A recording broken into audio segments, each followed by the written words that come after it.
Grüß euch, Servus beieinander, wir sind 3 Wünsche frei, der Basti, Froni und ich.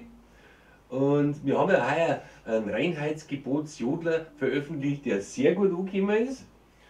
Und freut uns unglaublich. Wer ihn noch nicht kennt, schaut auf YouTube, Reinheitsgebotsjodler, das ist über das bayerische Reinheitsgebot eine Hymne, da wird schauen, sau gut.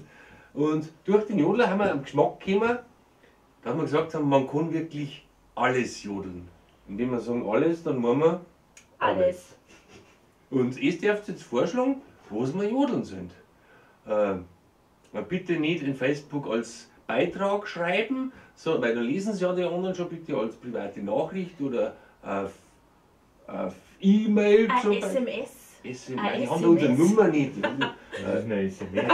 Eine E-Mail sollen schreiben, nämlich an info@der-tom-bauer.de und schlagt uns vor, was wir jodeln sollen und wir jodeln es dann und der Rest der Community muss raten, was das für ein Lied ist. Und wir hoffen natürlich, dass der raten wird. Und jetzt sitzt man auf der Hütte und warten wir einfach, bis die ersten Vorschläge kommen. Ist da dabei? Ist Karten dabei. Kriegen wir schon. Also, Servus dabei.